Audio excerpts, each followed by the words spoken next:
AFCAT में अब 15 दिन बच रहे हैं। बहुत कंफ्यूजन है, डाउट्स है और सबसे बड़ा डाउट है कि क्या लास्ट 15 दिन में एफकैट क्लियर करना पॉसिबल है? द आंसर इज यस, बिल्कुल पॉसिबल है एंड ये मैं अपने एक्सपीरियंस से बता रहा हूँ। अब दूसरा सवाल है कि अगर पॉसिबल है तो कैसे करें। So I have made a road map for the upcoming 15 days, जो आप अगर ईमानदारी से फॉलो कर लेते हैं तो you will definitely make it. तो सबसे पहले एफकैट पेपर को एनालाइज करते हैं। There are 4 sections, GK, English, maths, logic and there are total 100 questions. इसमें समझना ये जरूरी है कि maths and logic are the major chunk of the paper.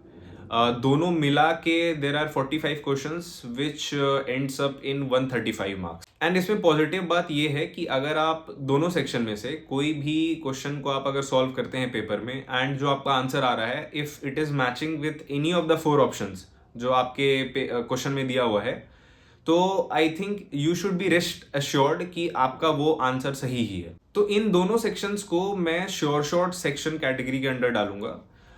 अगर आप ये दोनों सेक्शन को सही कर लेते हैं तो 90 से 120 मार्क्स आप ला सकते हैं and it is very much possible and यही आपके स्कोर का बेस होगा। तो यहाँ पे हमें इन दो सेक्शंस की इंपॉर्टेंस को एक्नॉलेज करना जरूरी है। इसका ये मतलब नहीं है कि इंग्लिश एंड जीके को हम इग्नोर कर देंगे। अब यहाँ पे मैं 2 टाइप के कैंडिडेट्स के प्रिपरेशन के बारे में बात करूंगा। फर्स्ट, जो कैंडिडेट्स बहुत पहले से प्रिपेयर कर रहे हैं, उनकी प्रिपरेशन अच्छी है एंड वो ये देख पा रहे हैं कि उनके मॉक में मार्क्स अच्छे आ रहे हैं। What you need to do is take regular mocks. First of all उनको एनालाइज करिए अच्छे से। जीके और करंट अफेयर्स को on a daily basis revise करना है, ठीक है। और कोई सेक्शन में अगर या टॉपिक में प्रॉब्लम आ रहा है तो वो उसका सेक्शनल या टॉपिक टेस्ट देना है, दैट्स इट। सेकेंडली, मैं उन कैंडिडेट्स के बारे में बात करूंगा जिनकी प्रिपरेशन अच्छी नहीं है, जिन्होंने हाल फिलहाल में प्रिपरेशन शुरू किया है और जिनके मॉक में मार्क्स नहीं आ रहे हैं and who are ready to put in the hard work that is really required to clear the exam. मैं अब जो बताऊंगा वो बात बहुत इंपॉर्टेंट है। Please if you require a pen and paper, take it out और वहां लिखना शुरू कर दो। तो सबसे पहले जिन्होंने अभी तक एक भी मॉक नहीं दिया है, फर्स्ट ऑफ ऑल आप जाइए और एक मॉक दीजिए, ठीक है।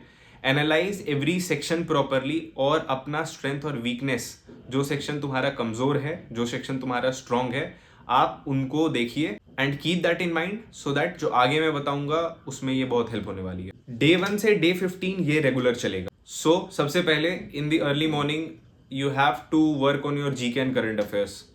1.5 to 2 आवर्स आप जीके और करंट अफेयर्स को दीजिए। जिनका प्रिपेयर नहीं है वो नया टॉपिक्स प्रिपेयर करिए एंड साथ में उनको रिवाइज भी करते रहिए। जिनका प्रिपेयर्ड है keep the revision going on. फिर लेट मॉर्निंग में अराउंड 10 AM आपको एक मॉक देना है, उसको डिटेल में एनालाइज करना है और this will take hardly 3 hours of your mocks. और उसके एनालिसिस को लेके आप कोई कॉम्प्रोमाइज नहीं कर सकते हैं। These are going to be the vital most part of your preparation. आप जितना मॉक देंगे आप उतना एग्जाम को लेके फेमिलियर और रिलैक्स्ड रहेंगे। लास्ट दिन जो पैनिक सिचुएशन क्रिएट हो जाता है आप उससे बिल्कुल बचेंगे।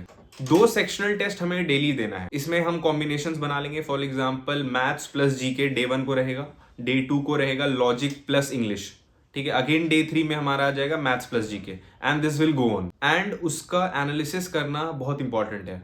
सिर्फ टेस्ट देना सफिशिएंट नहीं है। गलती हम कहाँ कर रहे हैं, where we are missing it out, वो खोजना एंड उन पे वर्क करना is the most important. Last but not the least, जो हम मॉक्स देते हैं या हम सेक्शनल टेस्ट देते हैं तो फिगर इट आउट कि जो हमारा टॉपिक्स है जिसमें हमें इशू हो रहा है या वो टॉपिक्स है जिन्हें हमें और मेहनत करना है, हमें और ब्रश अप करना। फॉर एग्जांपल स्टार्टिंग में जब मैं मॉक्स वगैरह देता था तो मेरे टाइम एंड वर्क जो टॉपिक है उसमें थोड़ी प्रॉब्लम आती थी, तो मैंने टॉपिक टेस्ट देना शुरू किया और 2 से 3 बार में ही वो इंप्रूवमेंट दिखने लगा। सो दिन भर जब आप टेस्ट देते हैं आपको आपकी वीकनेस पता चलती है, कौन से टॉपिक में आपको और मेहनत करना है। Let at the night before going to bed take the topic test, ठीक है। ऑन अ डेली बेसिस 2 से 3 टॉपिक टेस्ट दीजिए and it will definitely push your 20 to 30 marks in your final score. इन मॉक टेस्ट को attempt करने के लिए I personally use Testbook का एक टेस्ट सीरीज आता है। बाकी इट्स योर चॉइस, बहुत सारे मॉक्स हैं but I will recommend because मैं खुद यूज करता हूँ and I have cleared 2 times AFCAT with this strategy only कि आप टेक्स्ट बुक यूज करिए। So all the best. I hope जितने लोग ये वीडियो देख रहे हैं they really want to give their best and I hope you do. And I'm confident that you will clear it. Have that faith and determination in you and you will be unstoppable. See you in another video.